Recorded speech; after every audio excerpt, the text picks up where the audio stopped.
Mental health is a conversation that's ongoing right now. And I feel like if there's something people are really experiencing right now, it's stress because of so much things that are happening, the economy and all these things. So today I'm joined by my friend, very good friend, and we're just going to have a conversation about our mental health, where we are at, and maybe a time where we felt like our mental health was in the dumps, and maybe you can pick a thing or two from what we did to get back from it.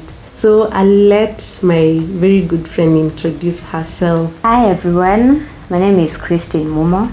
I'm a content creator and I'm here to just have conversations with Brenda. Karibu, thank you so much for coming to grace our show. Thank you. I feel like, first of all, personally, I really, like, there are times I get stressed so often. Even today, when we're doing these recordings, we've had hitches upon hitches. You've ever had that line of, if there was something to go bad, everything can go bad? Mm-hmm. Yeah, I think I've experienced it today, but God is still good. So now, clearly we experience stress each and every day. Mm-hmm. But you realize there is, for example, the stress I've experienced today, mm-hmm. maybe I've been able to manage it, and there would be somebody out there who, if they experience what I've experienced today, like, it would just take them down completely. Mm-hmm. To mean we all handle stress very differently, and one particular hurdle may be easy on one person, and it may at the same time be very hard on another person. All this to say, is there a time that you've experienced something that has taken you to the dumps mentally? Maybe you can take us through. Of course there is. There is a lot that I can't literally divulge right now. Yes. But I've been rejected twice. And by family members, of course. Oh. And it's not just extended, it's even close family members. So we were born, I say, in the valley of the shadow of death. People say if I walk into the valley of the shadow of death, but us who are born in the valley of the shadow of death. So it's to say we grew up in our own island. Yes, you're in the middle of people, you're with people, but you're literally alone. So there was strife. We grew up in an abusive environment, and that affected me. Well, sometimes we don't really talk of how much abuse affects children when it's just done on the parents. But the truth of the matter is, the thing that affected me the most was the fact that it was my parents that were being abused, and then now it trickled down to us. Oh. And there was no one to tell. There was no one to address. It was your people and your own. You find your own way out. And then now you grow, you learn. So primary school, high school, and I'm in college, and now I can't literally comprehend stuff. Well, I failed my KCSE because one, you're in a weird environment that does not even support growth. As much as we would like it to support growth, it doesn't support growth. So I failed my KCSE. And so we fast forward to college, and now I am just a weird child. No friends, no social life. You just don't want to socialize, and you do not want to have friends. It feels kind of awkward. And my friends at the time had similar issues. Okay. You know, birds of the same feather flock together. So yeah, your people are abused, I am here to understand, so let's be friends. So we bonded because of we shared some sort of the same background. I hear it being called a trauma bond. Yeah, trauma bond. Guys, bonding. I'm not an expert. Please don't take that. Don't take that and run with it. But yeah. It's called trauma bonding. So we bonded over that. But now after college, I don't even have social skills. I am just there. I am just a distraught kid trying to fit in. So after college, kila mtu ameenda side zake na shughuli zake, I'm left alone. In a world where I was supposed to have friends that I had met through that period of college, I was alone. So I didn't know what to call, what to tell, kila mtu ameenda life zake. Some are married, some are not married, some are in their jobs, some are in their internships. You're just there. So you're maneuvering life, carrying a burden within you. You've been hurt and hurt and hurt and hurt. And now here you are, left alone. The person you are talking to, they moved on with life. Maybe to them it wasn't that hard, but they moved on with life. So now after college, it's now when it started to be really evident that there was something wrong. Something happened somewhere and it wasn't addressed. Now it's like it's grown. Now we're just seeing the fruits. We didn't see the fruits. We didn't even see the growth earlier on. But right now at this point, you're starting to see some things show. So I was striving so hard to prove that I'm a good person, that I am quite a good person. I can be relied on. And then now we got to the second phase of abuse. And now I started now hearing words. Christine, you do not have a job. You're out of college. You should have a job. And then, Christine, I gave you this job. You didn't do it perfectly. This is substandard work. And then now the words moved from this is substandard, you should have a job, to you're pathetic. You're unreliable. You're not trustworthy. You're not good enough. You can't even do anything right. And it wasn't just once. It wasn't twice, it wasn't thrice. It was over and over and over again. So I began living a life of trying to be perfect. So I do not do something and end up being told, this is really pathetic. This is substandard. This is not good enough. So I started doing stuff to please. So I would take any job I saw. I would talk to people. I would be there, literally, for everyone. I don't care what is happening in my life. You called me, you needed me. I'm here. What do you want? Let me ask, from the hurt you got when you're growing up, how are you feeling? First of all, are you cognizant of your feelings? Where's your headspace? And do you even realize how it is affecting you? Or even until this point, you have not realized it's affecting you? I have not realized that it's part of the things that are affecting me. Just like it was a phase in your childhood when you're growing up. Now you're an adult. You need to face things like an adult. Until now, we got to that point, you're unreliable. You're pathetic. You're untrustworthy. You're not good enough. And now I'd hear it every day, every single day.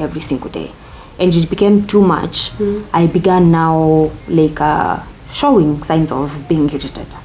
Irritable. Yes. I'd see phone calls and I'm like, it's the same words. And then now, that same time when all this is happening, don't forget I'm still in church, and you're required to serve and minister. And we used to have a youth group.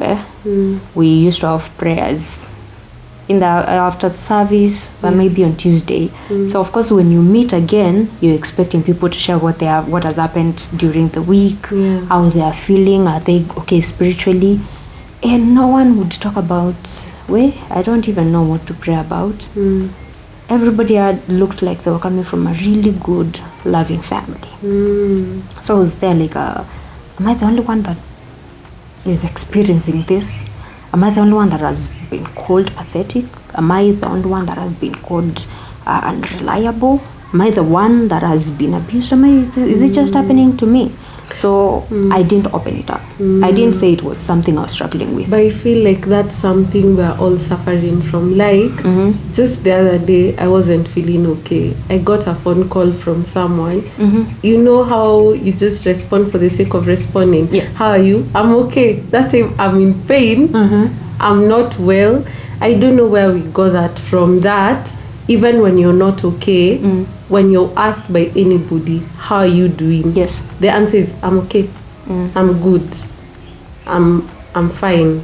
Those are the answers we have been accustomed to saying, and not really like reflecting and thinking, no, am I really okay? Am I really okay? Why am I even lying? And now you see how that is perceived. I'll say I'm okay. You think now everyone else is okay apart from you. But we are all suffering in our own way. Yep. So I couldn't say because no one else had ever said like I have been struggling with this. All of them had miracles. Oh, I prayed this week and I walked to this office and I was served the first time. It wasn't a struggle. And then there is you like munaomba Mungu mgani? Because my prayers have not even been answered. And I'm still struggling with the fact that I am being abused.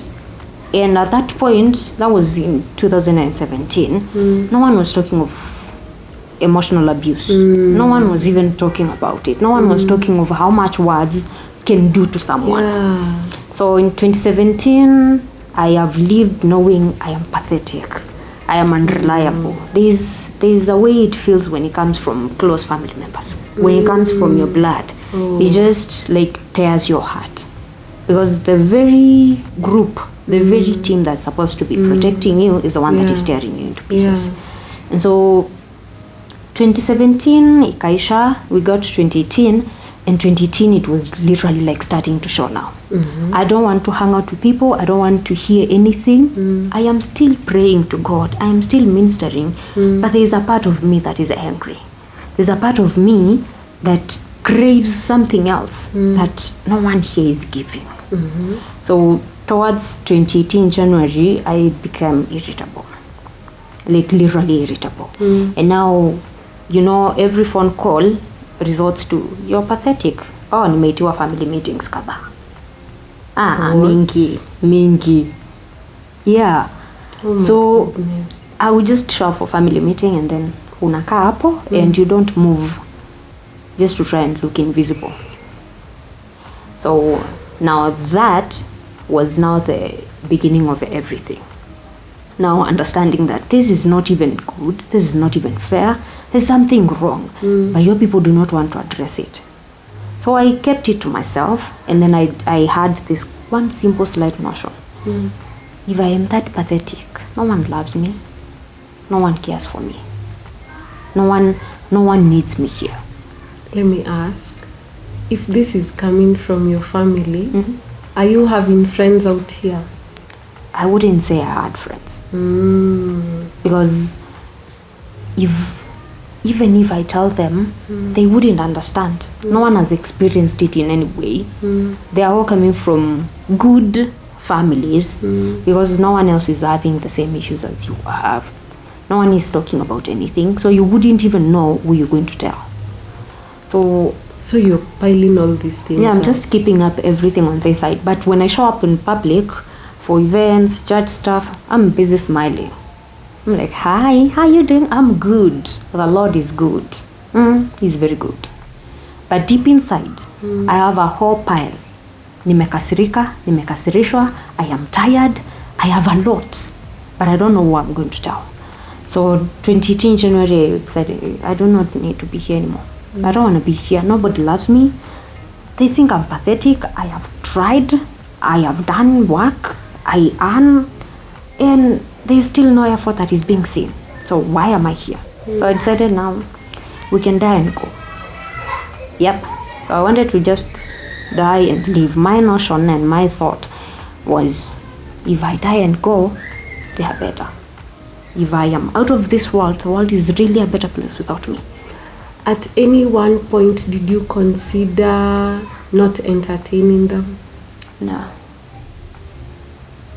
Up to that point, I was starting to literally entertain them. As actually a first thought. Someone would come say hi to me, afu aniongelesha anakani kama hataki kuniongelesha. Be like, no one loves me. I need to be out of here. I need to be gone. So 2018 Feb, and then something happened in March 2018. I was literally ready to die. Like I'm done. I'm going home. I just want to die and go. I don't want to be here anymore. I've had enough. And I forgot to mention, I had developed a habit of going home late. So, because from the stage to where I was living was like a distance, walking distance, I didn't want to go home accompanied by anyone. I wanted to just walk that distance alone, vent to myself. So vent, cry on the road, then get home and be like, how was your day? Was it good? And then tomorrow go on through the same cycle. So in 2018 March, I was now tired. I literally wanted to die, and I wanted to just die in my sleep, like sleep and not wake up. And for everyone, if you've ever prayed that prayer, please don't wake me up tomorrow morning. I understand. I have been there. I have prayed, God, don't wake me up in the morning. Tusipatane hapa asubuhi na wewe. Let me just die in my sleep. And that night, that specific night in March, I got into a trance. Na uko saa 4 niko peke yangu kwa barabara, I'm going home, just venting. Huo mtu akuniongelesha vizuri, hao watu hawanipendi, no one cares about me. And I got into some sort of a trance. So you see those notebooks that you write at the beginning of the year, it wasn't literally a journal or a nice diary. It was just a notebook. And I'd written on the front page, I don't want to die like a cockroach. I want to die empty. And then I had written my phone number. And then on the other side, no nyuma, the last page, I had broken down what dying empty was, according to me. Yes. So in that trance, I got those pages, the front page and the last page, exactly as they were in the book. And then this voice asked me, Christine, are you sure you're going to the grave empty? And for a moment, because it's in the middle of the road, I am alone, this voice is too loud, I stood there startled, like, who is talking to me? Hakuna mtu hapa karibu na mimi. And even if they were to shout, haingetoka with that loudness. This one was loud, like way loud. So I just stood there startled, and then you carry on with your journey home. So I got home, and I decided to find this notebook because it was a full year gone.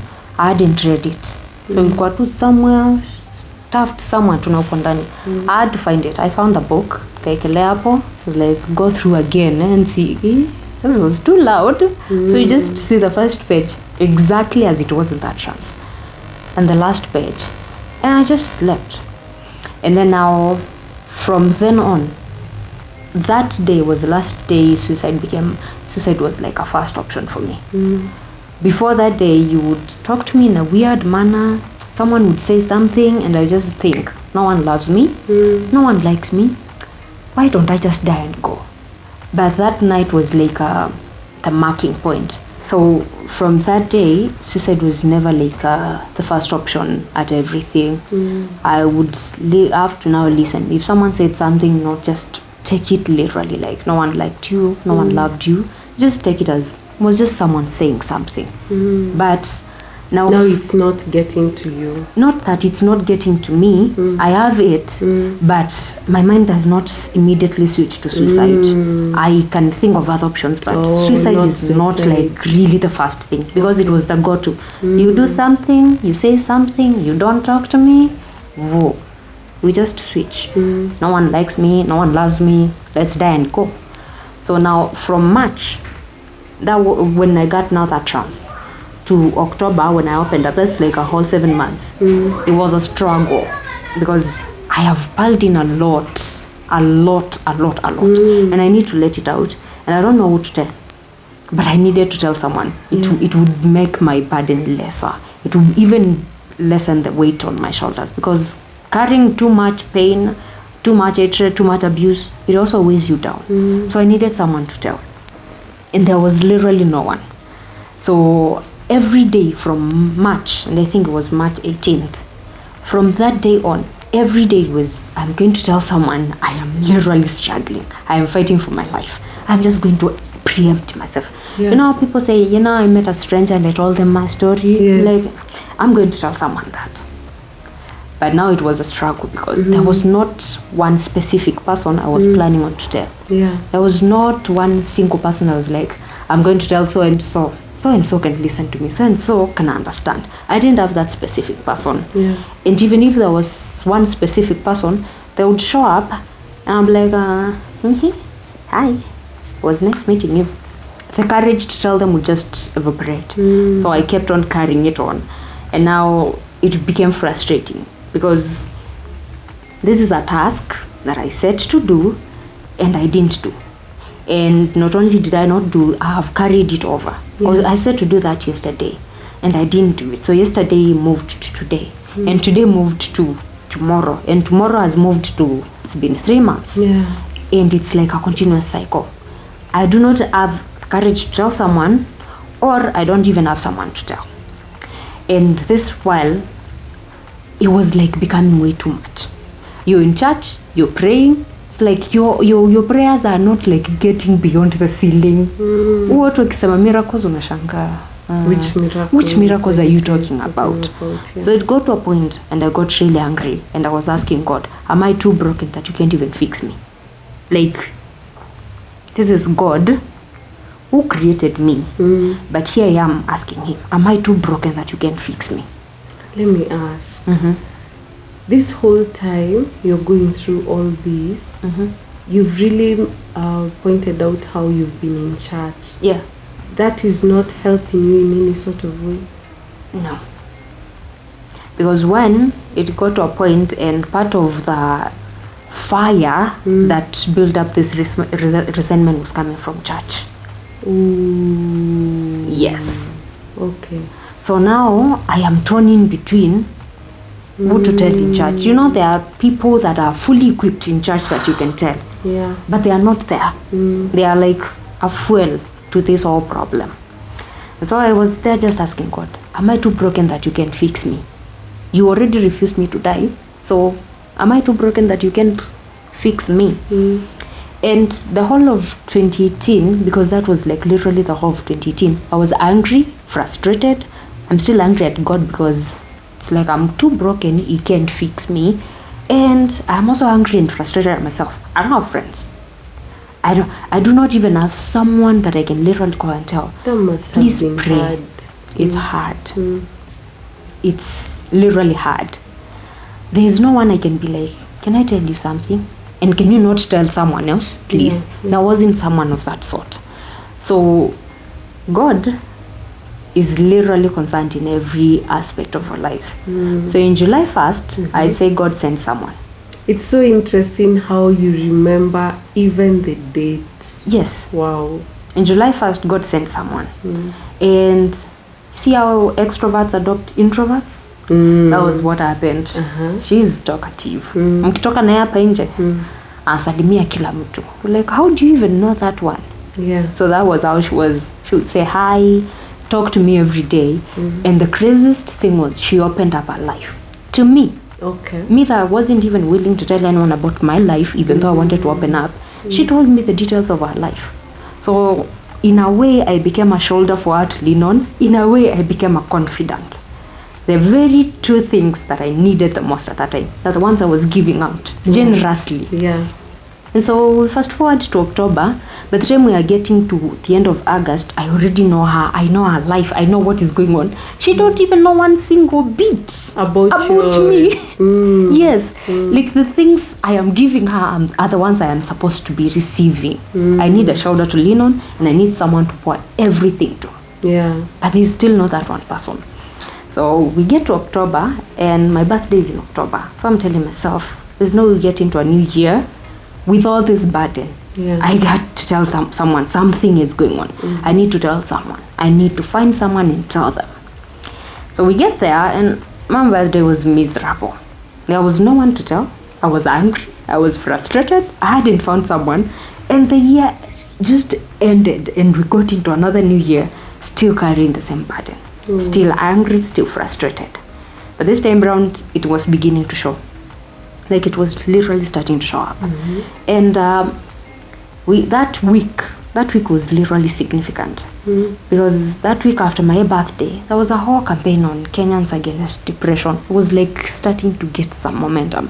And I was telling myself, it was on Twitter, I was telling myself, now this is it. No one knows me here. No one even would want to know me. I'm just going to pour my heart out here. People are just pointing out, typing stuff, you know. If this is what you're experiencing, reach out. Don't shut up. Call this number. Email this person. This is a toll-free line. And I'm telling myself, this is my day. This is it. I am going to tell everyone in here about whatever I've been feeling, whatever I've been going through. And I'll just go outside and be incognito. No one will ask any questions. And I tell you, I didn't even send anything. Because those texts those tweets that people are sending out were like reading me. It was like someone just read me and they posted it there. They read me, they posted it there. So my work was just like, retweet, like, retweet, like, retweet, like, retweet. I didn't even tweet anything. I didn't have the courage. And I became again increasingly agitated and frustrated. It's like this frustration is building up. It bursts. Yeah. And you do not even want to know what it will look like when it bursts. So that was on Monday, on 26th. On Monday, I think my birthday was on Sunday. So on Tuesday, yes, on Tuesday was when now that Kenyans Against Depression thing happened. And I didn't do anything. So the frustration that I had the previous year is in here. We're in the 2 days into the new year and I'm still frustrated. And I'm still angry. And now that Friday, because I had developed a habit, naenda unalala usiku, unalia, unalala. And then now you cry that small muffled voice. Usiulizwe mbona unalia. Because if you ask so why you cry. So at this you cry, point you're not living alone. I'm not living alone. You're living with your family. Yes. Where you're getting the abuse from. And I'll come, I'll sleep at night, I'll cry, no one will know.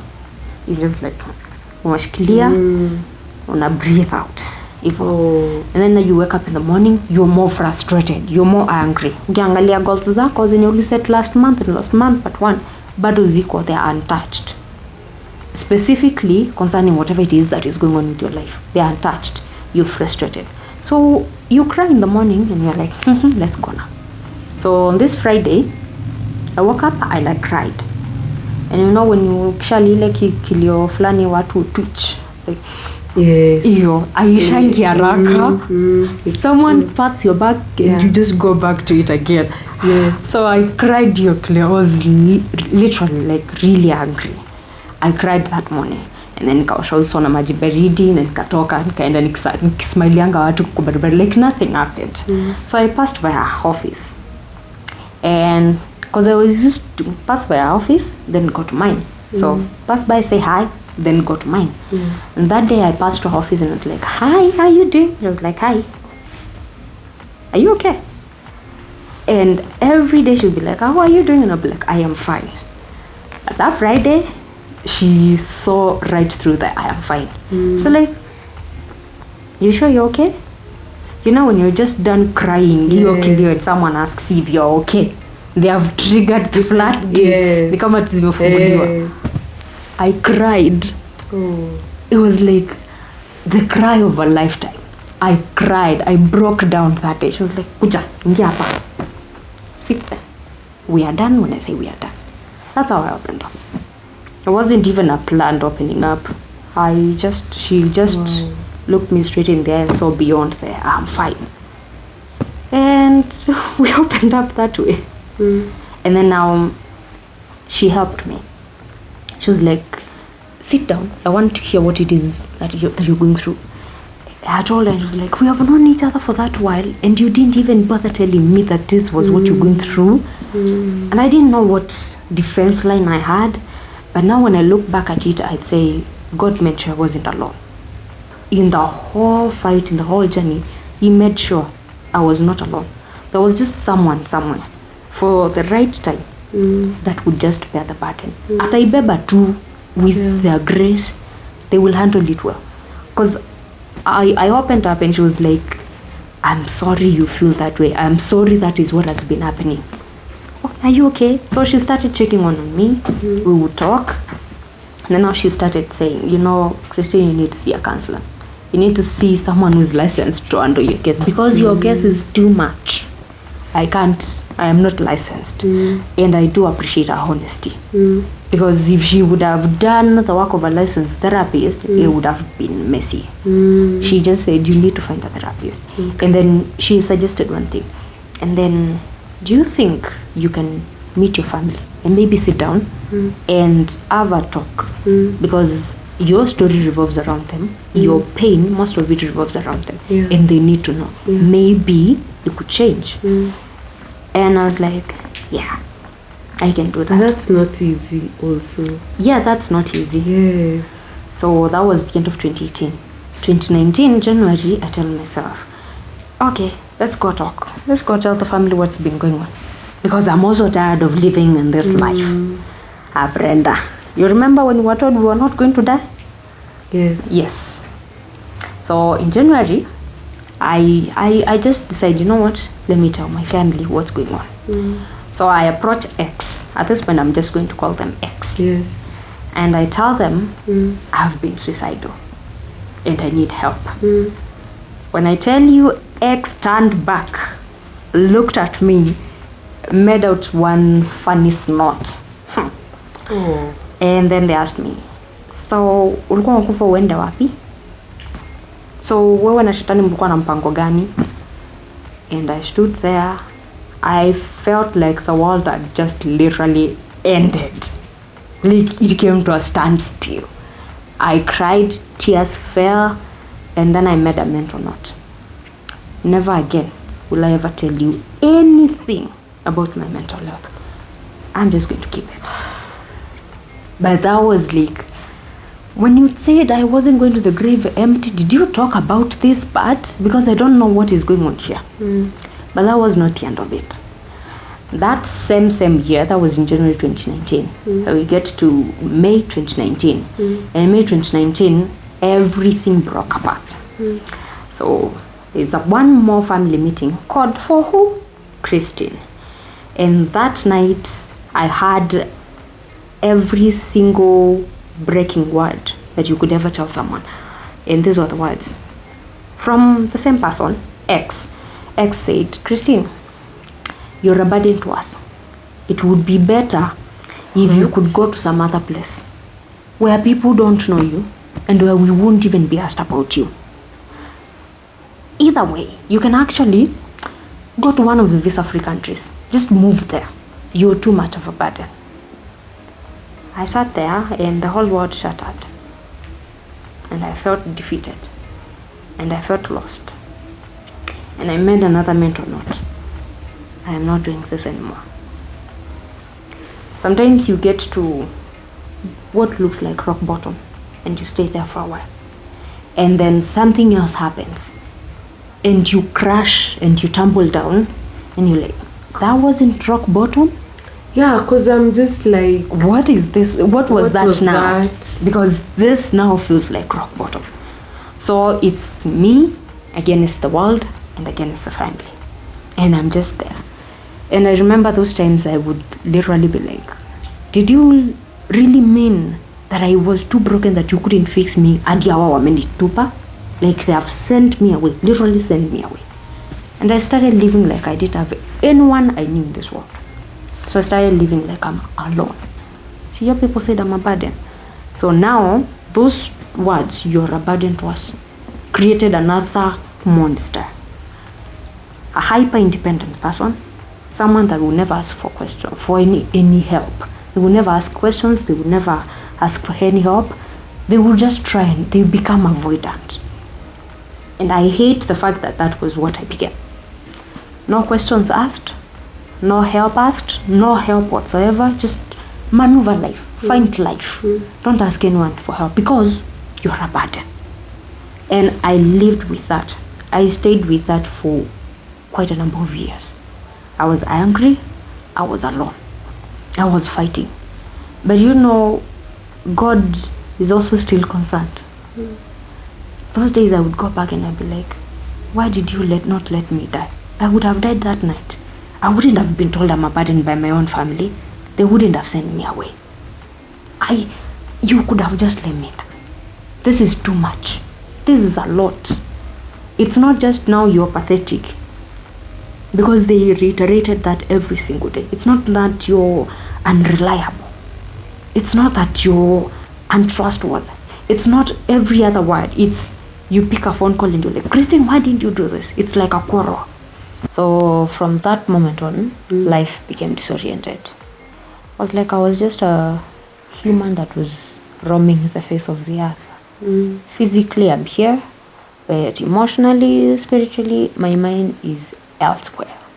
It's like you just wake up, you get on with the day, nothing literally matters.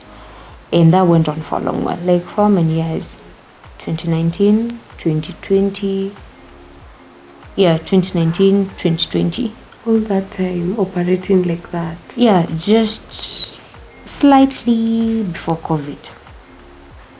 And then now COVID happened you know, COVID happened and everybody was sent to lockdown. And when you're in lockdown, you're not going out. Nobody's coming in. It's just you. It's like COVID sent us into a reset mode. Go figure out whatever didn't work in your life. Go figure out what you've been doing. Go see if you've made progress in life. Go think about your life. And so 2020 was when it literally hit me. There was quite a lot that was wrong with me. You ever been sick but you're not literally sick? You can't point out why you're sick. Yeah. So apparently when you pile up too much stress, it also affects the way your body functions, even the physical aspects. So I was like, headaches here and there, nosebleeds, shock. It affected you to that point? Yeah. My goodness. Because this all period, you do not know who to tell. You don't have anyone to tell. So you go out during the day, you do your own thing, then you come back and you're angry. Because, well, the day went well, but there's something somewhere else that is not attended to. So you're back to the cycle. You cry yourself to sleep. You wake up in the morning after because you passed out. You wake up in the morning and you're like, it's a new day. A new day, you go back and you come back repeating the same cycle. Unalia, unalala. Sometimes hujui ulilala saa ngapi. Unaamka asubuhi mapua imefungana ama ime-clear up kiasi. Ama umefura macho. And it was a cycle. So COVID was when now it was like an awakening. You can't keep on crying yourself to sleep all through. And now it wasn't just crying myself to sleep. It also affected my work life and my friendships. Because I am treading lightly. I just I'll take everything in. Okay. If you say anything, Brenda, as long as Brenda is here, as long as Brenda has not left, we are good. You can say anything you want, you can do whatever it is you want. As long as whatever we have, it's a friendship, Jaisha, we are good. So even if it turns out to be a toxic one, I'll just keep it. Because you crave human attention so much. You want people to stay. You don't want them to leave. You've been sent away first. So you fight to keep people there. And it's a bad place to be in. Yeah, I can imagine. You just take in everything. You don't say a lot. And if you say one thing, because those times, even up to today, I still go back and when I get home, I'm reviewing my day. I'll think of everything that happened during the day. Who said what? Who said hi? Who didn't say hi? Yeah, nikiangalia my goals for the day, I'll still think, who spoke to me, who didn't say hi to me, who didn't do this. I'll still think of them. I can't sit here and tell you I don't think of that. I'll still think of that. I'll think of what I said. We were in a meeting, I said something, someone behaved cringely. I'll think about that and I will dwell on that way too much. So I started hoarding friendships. You just keep someone there. Don't do anything, kaini tu hapa. And then now I became a perfectionist. Okay. So your work has to be of some certain standard. Kama ijafika hapo, that is failed. That's pathetic. That's not good. So you become a perfectionist and it's bad. So you're not even graceful to yourself. Yeah, you push yourself way too much. You want to achieve some certain level of perfection, which is not real. It's not even realistic. You're just setting unrealistic expectations for yourself. I think I find myself doing that a lot as well. It's bad. Yeah. It's not even good. Yeah. It's not a good thing, actually. And it really derails one from doing so many things. Yeah, you carry on a project for months until it hits some certain form of perfection. Yeah. I sometimes design stuff, business cards, wedding invitations, posters, and I look at them and I'm like, that's not even good. So let's restart again. And we restart, we have exported pages 1, 2, 3, 4. I don't like this color. I don't like these words. The first one was good. So it's like a recurring cycle. Yeah, cycle. So when COVID happened, now I was confined. I was back to the house. It's just me. Well, it's not like even before COVID, I enjoyed interacting with people that much. I had become confined. Sasa ile ultra confined. Kuna ile you don't want to go out because your personality does not allow human interaction that much. Yes. And then there is ultra pro max. I don't want human interaction. So I got there.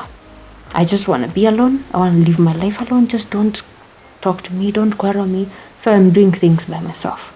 I don't want to tell anyone because one, I'm afraid they're going to say it's substandard. And number two, who am I going to tell? And on top of who am I going to tell, number three, I'm not feeling free to even tell someone, this is what I'm doing. Would you mind guiding me through it? I don't have the courage to even ask for help. Yeah. Because my mind is stuck at substandard. Don't waste people's time with substandard stuff, Christine. Just stay there. So COVID opened my eyes. Like, there is something wrong, Christine. There is something wrong with you and you need to find help. But now, you don't know who to tell. You still stuck at a cycle. Unazunguka tu hapo hivyo. You're like, I need help, but we can do that tomorrow. And then tomorrow becomes tomorrow becomes tomorrow. So from 2020, now we shift to 2021 and we are back to human interactions. Yeah. So you're like, I don't like people. So the whole of 2020 you're indoors? I was indoors from June to September. Because March, we had that one break in March, and then we went back to the office. So March kwa mingi, but when lockdown was effected, like it was lockdown March 14th, I was indoors. I don't want human interaction, don't want COVID, so I was home March yote. And then now April to June we went back to the office. Then now after June, July, all the way to September I was home. Indoors. And at this time you still staying home with your family? No, I had moved out. Now you've moved out. Okay. I moved out towards the end of 2019. Okay. That's when I moved out. I was like, I am better off being by myself. I think that would work. Actually, it wasn't like I really wanted to move because I didn't think it was ideal for me to be alone. But circumstances forced me to move. As the way, the rate which this whole abuse thing was going on, I would have died. So I moved out.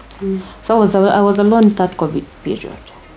And then now, from October, was it October or September? September 2020, October, I left the house. So I moved again. So nimetoka, you interacted with people. Yes. And then now I moved. Now from where I was staying to another house. Okay. Yep. So October, November, December, somewhere there. You're just moving on. Like hata ujui nini unafanya hii dunia. You just like there. A zombie. Ukitwa job. This is your JD. You do your thing, you go back. No, I don't want interactions here and there. I don't have stories to tell. And I remember I told you I had perfected the art of smiling to people. Yes. And saying I'm fine. Yeah. I'm fine. I'm finding my way everywhere. Hi Christian, how are you doing? Umenyamaza? Mimi sijanyamaza. Niko sawa. Niko poa. Couldn't be better. Hey, life ain't been better. It's been a while. Ukimaliza like, I am not even one slight bit near being better. I am struggling. But sijui nani nitambia. So 2021, we got a new job. We moved. This one, you're not just staying at the office it's not like the previous one. The previous one I had was like a contract. You're in the office for a period of a month, 2 months. Contract inaisha, mnarudi ingine. This one, I'm at the office 24/7. That was when it hit me. There was a real problem because now you're interacting with people. You wake up in the morning, you're grumpy. You need to go to the office and smile and be professional. Mtu akisema anything that hurts or anything that you don't like, you also have to tread carefully. Be like, it was nice meeting you. Akitoka, you like, I wish I hadn't met you even 1 minute. So how was that shift? You're conflicted. Unashinda like it's a constant battle because in the morning, just before you get to the office, you're wearing this fit. You're just tired. You're confused. You're angry at everything and everyone. And when you get here, you're like, good morning. It's a tough space. How are you doing? You interact with people, you do your work, then you go home and you repeat the same cycle. So 2021 May is a program on Truth FM nakujanga Mondays inaitwa Women in the Marketplace. Okay. It was headed by Sharon Kisire. She's an HR. So one Monday morning she said the SWOT analysis, your strengths, weaknesses, opportunities and threats does not just apply to businesses only. It should also apply to your life. You should conduct that SWOT analysis to your life. You analyze your strengths, your weaknesses, and then now you identify opportunities and threats that you can mitigate. I was like, okay, nice, good. Let's just write this. I didn't even begin journaling then. I just had a notebook. So I was like, that one is good. That one is very good. So that was on Monday. So I went to work, came back in the evening and was like, let's just do this SWOT thing on me. Let me just analyze, let me just give it a try. Maybe I could figure out what is going on in my life. Okay. At this point, I am not it's not like I've forgotten, but the thought of you were rejected, you were sent away is not like at the forefront of my mind. I'm just stressed and angry. I'm just like a zombie walking around. Yeah. Na hiyo thought nimetoka na huko. So I was like, let me try this one. I analyzed my life. And I was like, well, I'm one toxic human. I was like, What came out? let me not even try this one again. My strength was just zile vitu normal, like I am very fluent with English. I can articulate myself well. Weaknesses, kwanza when you get now to the emotional aspects, you're like, I don't even have emotional intelligence. I just crash into everything. I didn't even get to threats. I was a threat to myself. You stopped at weaknesses. I was like, when the weaknesses are way more than the strengths, there's a problem. And then you was like, it's like I'm also a threat to my own life. But I feel like, okay, not to sort of put a label on anyone, but for us ladies, we are very emotional. Because I've found myself in many times, like a situation would come up and I'd reason through my emotions, that I'd feel through my emotions. I'll make a decisions from I'm not happy with this person. Yeah. So what do I decide? I'm never interacting with you again. Or something of that. So I can understand how when it comes to the emotions, they can weigh. Yeah. Yeah. You just look at some situation and you're like, do I feel even comfortable with this situation? No. What is the next result? Never find ourselves in this situation. Keep away from it. So I was there. You just find a way of navigating things through how you feel. And it's not to say how you feel is not important. It's actually really important. Very important. How did this thing make you feel is really crucial when it comes to making decisions. So at that time I was like, I need to work on myself. Where? Maybe I'm also a threat to myself. When they're sorting things and threat mitigation cases, I'm listed there as a threat to myself. We need help. So I decided, let me work on myself. So let me find something that can motivate me. Let me set some goals that I know I can achieve. And on top of that, I do not have money for therapy, but I'll try and read. I'll try and be positive. I can see a shift here. So you're moving from just dwelling in the negative emotions, and you're starting to think of things you can do to feel better and do better. What do you think is causing this shift? Is there anything in your environment that has changed, or people? What do you think is causing this shift? I had moved from where I was staying to a new environment. Well, new environments shift. They cause some sort of a shift on somebody's life. But then I decided I need to work on what I listen to. Okay. Even if it's not much, I just want to keep on listening to music. it's like you're filtering whatever comes in, so whatever comes out inaenda ikichange. Yeah. And also when you're stuck on one cycle for so long, you crave change that much. Ikifika, you just grab it. So when Sharon said that, because I was always listening to Sharon in the morning. Truth FM was always playing every day. Ukifika kwa nyumba ndo ina play, usiku inalala ina play, you wake up in the morning again. Hivyo. So even though you're not like literally paying attention to what they're saying, that you sit there listening, as long as they're saying something and it's floating in the air, yes, that's too. I believe this. And it may not even be change in we can tangible change at this point, but in the near future it affects to inaanza kuonekana. So I wasn't listening to Sharon that much. Okay. Najua tu Mondays morning Sharon is coming, anaingia hapo, but atakuwa hapo between 7 and 8. Sharon will be here on Mondays mornings. So I just leave the radio on. Unakaa tu unasikiza nini wanaongea hapo wakiwa na Rose, and then you're like, okay. Unatoka unaenda kesho hivyo. And the more they speak positive stuff, the more you actually sit down and listen, the more inaenda ikichange tu. Pole tu. They say garbage in to garbage out. Yes. Okay. So ni kama tu kuweka kwa glass yenye kuna maji chafu yake pale kwa tap. Ukifungulia tap hiyo moment haita change. Iko clean. But gradually. Gradually. So I'd say just having the radio play on, because now it's positivity all through. I wouldn't say I was introduced to God then.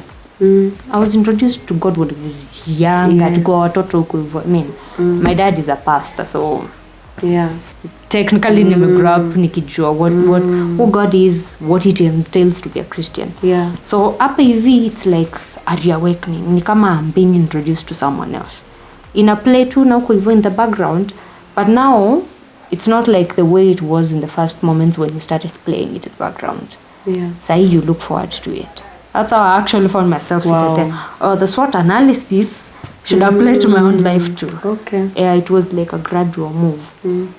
So I decided I needed something different. I want my life to be better. And actually, at that time, I wasn't in any form of a relationship. I'm just like, I am not perfect for anyone. So I think one of those humans approaching is like, hi Christine, you know you're beautiful. One of those humans. Wow, Christine. One of those humans. Humans, Brenda. Okay, go on. One of those humans did what? Yeah, he was like, hey, I want to marry you. Allah? I was like, first of all, thank you for believing in me. That's what came to mind. He was like, first of all, thanks for believing in me.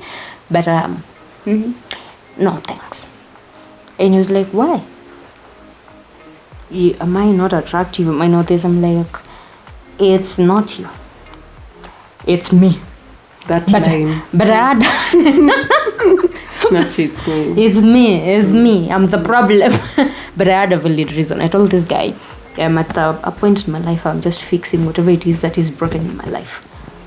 And I can't be in a relationship right now. It's distracting. And this child was like, I don't get it. But also, he wouldn't get it anyway. Yeah. But at that point, actually, looking back, I really applaud the fact that I had such a mental capacity to tell someone the truth. Yeah, your assertiveness was still up there. Yeah, I was like, 2 months into this relationship, you'll be crying, you'll be broken, and I do not want us to get to those 2 months. So, right here before it begins, let me just snip it off. I am not in the right position, and even as a person, I'm not even right enough to be in a relationship with someone else. I need to figure out things in my life. And that was one of those moments you get home and you're like, I told someone that.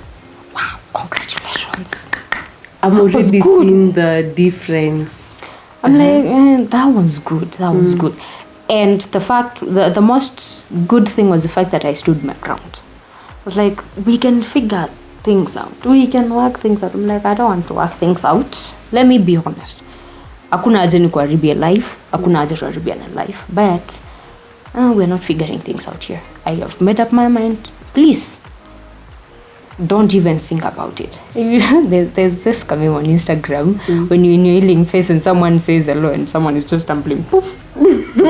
Drop. Back to where we were. I get it. So I was like, I am saving you a lot. Please understand. I am just trying to save you a lot. And that was now in May of 2021.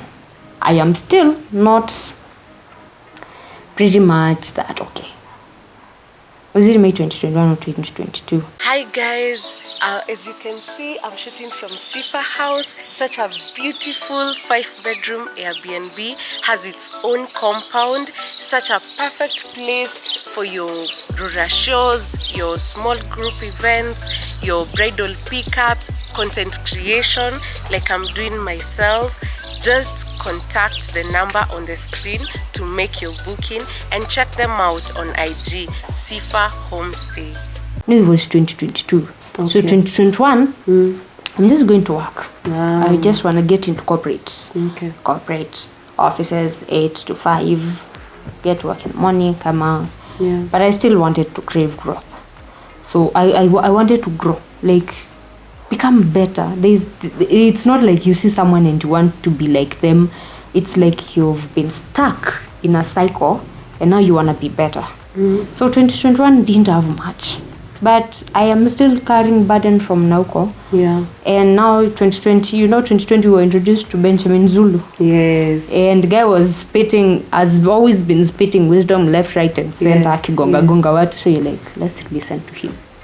Namsikiza, unamaliza hiyo, unaenda wengine. So you carry one bit from here. So in short, all this time from 2021 going to 2022, you're picking up positivity. Yeah. Things. Yeah. Uh-huh. You just reading books, you listening to small videos here and there.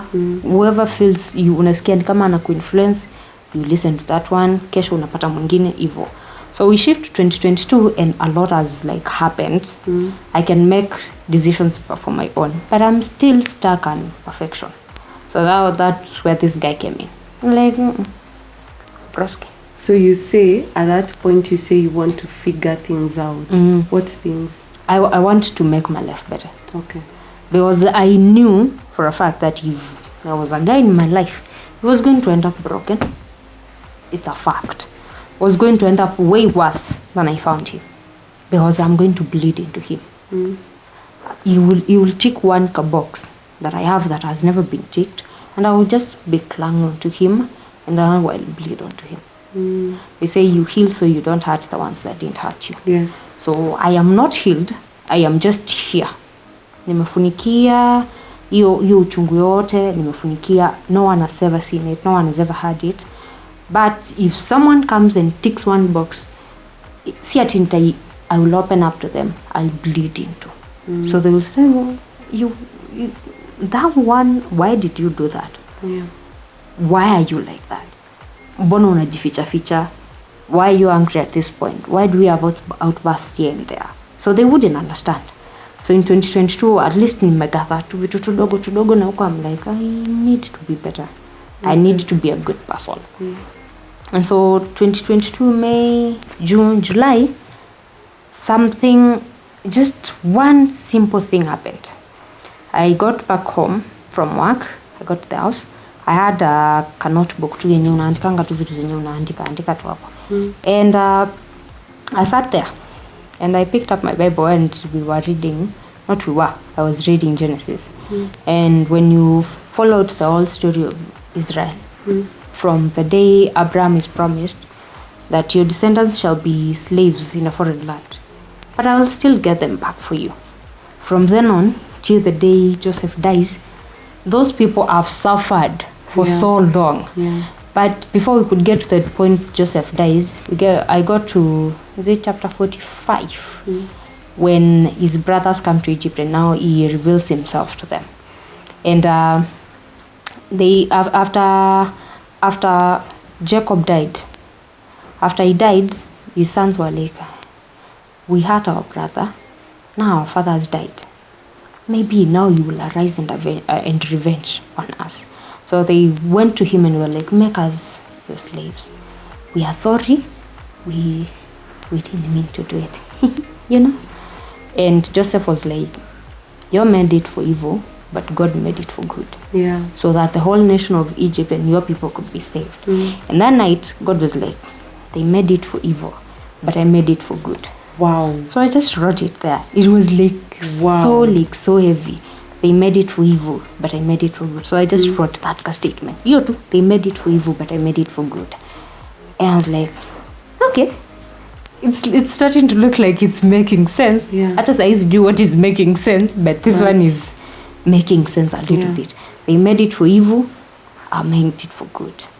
Sasa saa hiyo wewe uone good. And you don't know where the good is going. Yeah, you're like, what good were you talking of when I was sent away?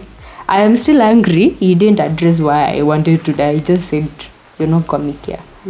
But now he said that. And I was like, that's right, he is good. So I started wanting to know what happens to your mind. I started now like, ni kama nimekuwa another gear. What happens to your mind when you're abused? Those were the things I was looking for. What happens to your mind when you're abused? Does your mind retrogress kidogo? Okay, does that affect your work? What are the signs that you're depressed? What are the signs that you have anxiety? Those are the things I was Googling. And are there books I can get? And I was just Googling something, and I came across a book called The Scars That Have Shaped Me by Vanessa Risner. I was just like random Googling to browsing. And it was there, it was a free PDF. I was like, download this, let's read this. After it was just random. Yeah. And going through that book, it was like I was seeing myself in there. Vanessa is a Christian writer, and the whole story was what do you develop or do you contract a disease? You contract a disease. I guess contract if you're getting it from someone. Yeah. Well, she had polio. Forget about the contracting in English. She had polio, and then it was treated, and then it recurred, leaving out a limp when she was younger, like way younger. And then now in primary school, she got bullied for the limp. And then now as life progressed on, it recurred again. And this time round, it was like slow paralysis of her body. Leo naamka, mkono imeparalyze. Kesho mguu imeparalyze. And in that book, she talks of how she found God in those moments where she felt invincible, and those moments where she felt like she was literally unworthy. In one of the statements, she says, I am the one that was a shoulder for people to lean on. I am the one that was busy helping people. Now it is me that people are helping. Now it is me that people are coming so I can lean on. It's like the roles reversed, and it's not good for me. I don't know how to navigate this. And she writes how she found grace, and how she even had time to serve God through that whole paralysis thing. It's not like right now she's okay, but even today when she's still writing, I just go back to that book and I'm like, if you found God through here, then I can also find God in my own case. I can find him anywhere. It was just that one random thing you find on the internet, and then it changes your life. So I started like randomly talking about my pain. Ile tu kadogo tu here and there for whoever would care to listen, you know. And I'm like, we are getting somewhere. I am not stuck. I am not like literally spinning on one thing. There is progress. Yeah. Nile utaki kujiambia there is progress. You just tell like I'm also seeing the progress. There's a small progress somewhere, but sahi, especially when you're blinded, you don't see this progress. And towards the end of 2022, I was telling myself, we definitely need therapy. We need to find ourselves somewhere. I have a question. You've said now at this point you're saying you want therapy. Is it a thought you've been entertaining all through? How did you know of therapy and how therapy would be useful for you? So when I'm busy and randomly browsing stuff, before I come across now Vanessa's book, you just you Google whatever it is that is affecting you. You know, they tell you don't Google your symptoms. but we'll still Google them anyway. But now this time around, I wasn't Googling symptoms. I was just Googling random stuff. Like, what is abuse like? What does it do to your head? What does it do to your mind? Does it affect your work? Does it affect productivity? Does it affect life in general? So those are things I am focusing on when I'm just Googling stuff. Okay. So you read one article here and another article there and another one there. You watch this video, you listen to this podcast, you listen to this webinar, you sign up for webinars you are not supposed to sign up for. You just find yourself gathering information all through. And at the end, you're like, I think I have carried way too much by myself. I want therapy. Now you need to release it. Yeah, I want some place I can go and lay it down. Okay. Like, pour it out.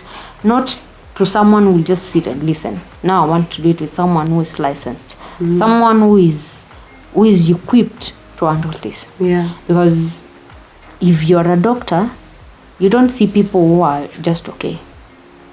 People that have wounds that have eaten all through don't just clean their wounds and assume they're going to be okay. Yes. They'll still need to go see a doctor. Yes.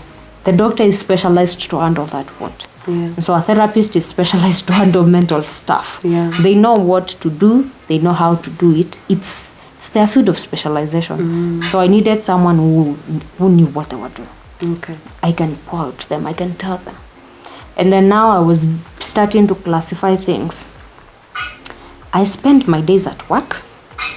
I have no friends. I will hide behind the excuse of I'm working so I cannot go out. And I am overly independent. That's a problem. I began like literally classifying the things I was seeing in my own life. Okay. Do I ask for help? Nope. Is asking for help a burden? Yes. Do I have friends? Or do I people please? I people please. I was like self-diagnosing and then writing down. Yeah. I people please. Do I counter arguments against me? Nope. I just shut up. I don't say anything. So that breakdown helped me. Because I was like, at this point, we need to see a therapist. We need to see someone that is licensed. That was the end of 2022. I forgot to tell you, towards the end of 2021 in December, we used to have a prayer group. Tuesdays usiku. So one of those Tuesdays in December, it was an awesome prayer session. And because I was to report to work that following morning, it was kukanyesha and I didn't have an umbrella. So I'm just seated at church waiting katulie and then end the job. And that morning, I got another promise. Now this time round, it was different from, are you empty? Don't come back. This time round, he said, when that time comes, I'll come, I'll rescue you, I'll heal you, and then I'll brood over you the way a chicken broods over its chicks. Yes. That was in 2021 December. It was so awesome. Like, it was like, oh my God. Now I can breathe. I have waited for something like this for so long. Yeah. So now that was in 2021 December. Here we are in 2022 December. And 2022 December, I'm like, I need help. I need professional help. I need to get myself to a therapist's office. I don't know what is going to happen, but I need one. Yeah. So I resigned from work because I wasn't even productive anymore. Okay. It had gotten to that point. I wasn't productive anymore. I was just basically draining energy and company's funds paying me. So I resigned. And my major focus was, let's get ourselves better first. Okay. Let's find life. Let's find a path. Because we're in so many paths. We are tangled in so many things. It's like there's no direction, just here existing. Let's focus. Let's find focus for this life. So I resigned. And at the beginning of the year, that was when the promise was fulfilled. Wow. Yes. How? So towards the end of 2021, I was given Isaiah 60, verses 19 to 23. Say that's when now that my promise was measured on that. And the last verse says, when the time comes, I the Lord will hasten it, and it's appointed time. And I waited now from 2021, 2022. When you're given a promise like that, where kila siku ya kwanga mrefu, like when are you going to come? 6 months down the line. Yeah. And then you're like, I had it correctly. Yeah. Kuna place inafika mimi like, nilisikia vizuri ama ni ugali? Nilisikia vitu zako. Ama nilisikia vitu zangu ama nili-imagine, but I was so certain because I knew once you've developed a walk with God, you know how it speaks to you. And how he speaks to you is completely different from how he speaks to me. So I was like, I know. Well, of course, doubt will be like, oh, kwa sure ni ugali ama ulisikia vizuri? Did you really hear what he said? And then now you're waiting, kila siku like you're anticipating. And then something that we always tend to do when God promises us something, and especially when it is in lines with restoration, you're like, I am waiting for something big. The human mind just goes to restoration. You're like, we are about to be known over the world when restoration. So 2023 kianza, actually New Year's Eve was when the promise was fulfilled. He just like one Bible verse. Actually, we are divukad just after you've crossed New Year's, and now you're done celebrating. Now it's, let's commission the year ahead. Let's give the year into God's hands. Let's state what we need, and let's hear what God needs for us. So he gave me 1 Peter. Let me read it for you. Chapter 5, verse 10. And it says, after you've suffered a little while, the God of all grace, who imparts all blessing and favor, who has called you to his own eternal glory in Christ Jesus, will himself complete and make you what you ought to be, establish and ground you securely, and strengthen and settle you. Wow, I love that verse. Yes. The thing is, it wasn't like it was just my own verse. Ilikuwaga a theme verse for the church I attended that crossover kesha. So when the pastor was reading it, it was just like a confirmation. I was like, that right there, that is what I've been waiting for. Like, there is a way God affirms his promises in your life, and you're like, you can tell when it has been fulfilled. You can tell when he has added on top of the promise. You can easily tell. I was like, that right there is what I've been waiting for. I was like, this is the beginning of a lot. But now when you hear restoration, your mind goes, the human aspect of restoration, money, fame, good looking, getting known of all over the world. And then he doesn't give those. He gives according to what he wants to do. So 2023 began the work of restoring me. He began the work of healing me. I wouldn't say I went somewhere and I got healed here. I am confident, and I am standing on the fact that God healed me. And God is still healing me. 2023 years I went to therapy. I am still ongoing. I can't brush it off. But the major thing is God already pre-planned the healing or the healing journey before I even went to therapy. So yes, I went to therapy. Wow. And right now, as we speak, where is your headspace at? Focused. Right now, I wouldn't say like I am completely healed, because now it's not like we just snap our fingers. You've been to therapy. It's a journey. And voila, she's good. It's a journey. It's unlearning a lot of things. It's not you're unlearning 1 year. You're unlearning years and years and years and years of misinformation, of abuse, of the things of the doctrines you even created to suit you right on during those moments.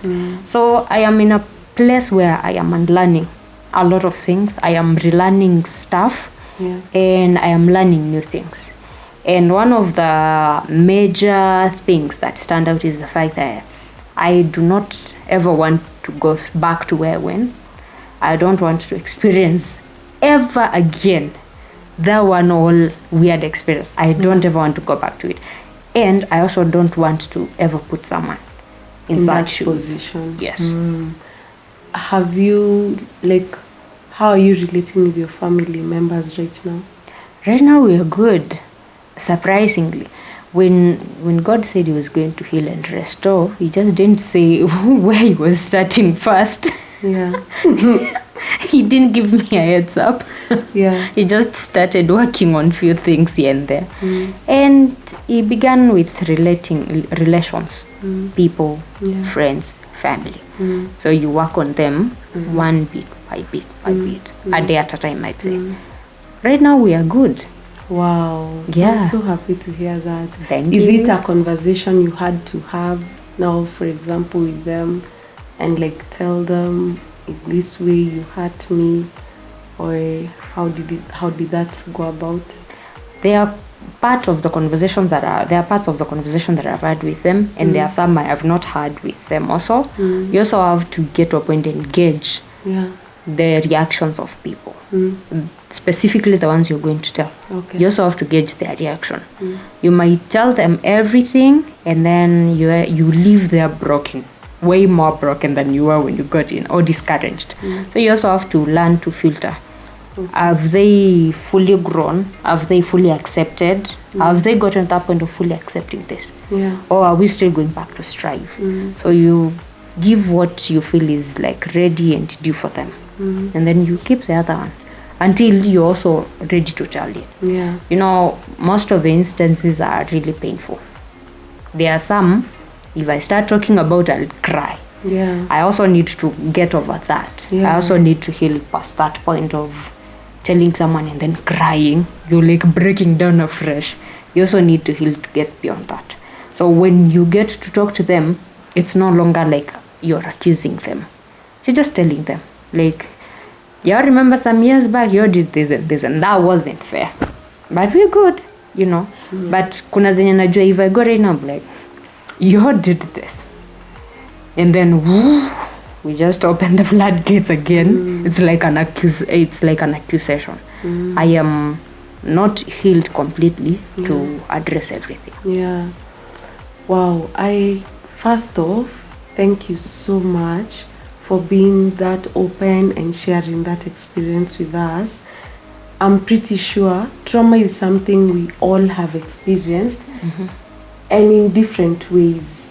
It could be either from abuse, or like trauma can be experienced in so many ways. And so many of us have childhood trauma. So your story is also very enlightening. Like, I'm pretty sure, guys, you've been able to pick up at the point where things started to change. She had changed you had changed your environment. You had started listening to positive things, and they had started to now change your mentality. And also like how God, now I'm also a born again Christian, and I truly believe in God and how he can truly change our circumstances, even circumstances that other people, like if you were to handle it on your own, you don't even know where you'd start. And even if people would try to come and help you, they can only help you to a certain extent. So I also, like, I totally relate to that God is the one who can completely heal you. Wow, that is quite a story, and I'm so happy to hear you're in a good headspace right now. You're working so well right now. You're relating to people way better. You're at a good position with your family. That is so encouraging to hear. I know these are things that we experience, even if it may be in different ways. So pick a few things from her story, and we're also going to have a psychologist who's going to break down stress and trauma and anxiety, depression, all these things, the symptoms, for us to know, if I'm having these symptoms, then it means this is what I'm suffering with. You see, you started with research. So it means you have to have knowledge of what it is you're dealing with for you to know how to deal with it. Quite a powerful story. Thank you so much for sharing it. You're welcome. That is it, guys. See you in the next video.